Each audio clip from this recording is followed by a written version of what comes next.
Hello everyone, मैं doctor Anshika Mamgai, आपकी anorectal specialist, और आज हम बात करने वाले हैं फिशर के बारे में। तो आगे बढ़ने से पहले आपका ये जानना बहुत ज़रूरी है कि फिशर है क्या। फिशर यानी कि क्रैक। अगर हम आम भाषा में बात करें तो फिशर का मतलब होता है क्रैक। जब हमारे एनल रीजन में क्रैक्स बनने लग जाएं तो इसे हम फिशर कहते हैं। फिशर कोई एक बीमारी नहीं है, ये एक लाइफस्टाइल डिसऑर्डर है। तो आज आपको मैं ये बताने वाली हूँ कि फिशर के कॉजेस क्या क्या हैं, फिशर किन किन वजहों से आपको होता है। तो चले आगे बढ़ते हैं। सबसे पहला रीजन कॉन्स्टिपेशन यानी कि हार्ड स्टूल्स। जब आपके मोशन सख्त होने लग जाते हैं या बहुत मुश्किल से पास हो तो हमारे एनल रीजन में क्रैक्स बनने लग जाते हैं। तो सबसे पहला रीजन आ जाता है हार्ड स्टूल्स होना।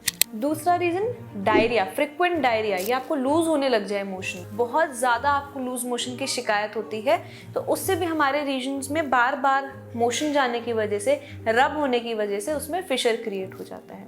तीसरा रीजन लो फाइब्रस डाइट। जब आपकी डाइट में फाइबर्स की कमी हो, जब आप कुछ ऐसा खाना खाएं जिसमें फाइबर्स ना हो, तो वो एक रीजन बन जाता है फिशर क्रिएट करने का। या फिर आप एक नॉन वेजिटेरियन डाइट ज़्यादा फॉलो करते हैं, ये भी एक रीजन बनता है फिशर क्रिएट करने का। चौथा रीजन नॉर्मल वेजाइनल डिलीवरी। जब आप पोस्ट डिलीवरी, अगर आप एक नॉर्मल वेजाइनल डिलीवरी कर रहे हैं, उन फीमेल्स में सबसे ज़्यादा कॉमन हो जाता है फिशर होना।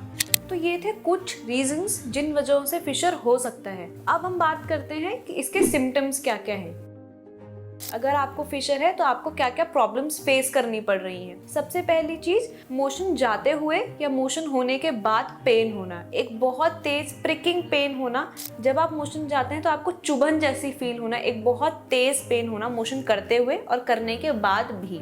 दूसरी चीज, खून निकलना, ड्रॉप ड्रॉप करके जब ब्लड निकलने लग जाए तो वो एक फिशर का सिम्टम आ जाता है। तीसरी चीज, जब आप मोशंस अपने क्लीन करें, जब आप उसे टच करें तो एक क्रैक सा आपको फील होता है या उसमें स्वेलिंग होने लग जाए, फूलने लग जाए, तो वो कोई पाइल नहीं है, वो एक फिशर है। या बहुत ज़्यादा गैसी फील करना, हमेशा ब्लोटेड फील करना, ये एक इसका मेजर सिम्टम्स आते हैं।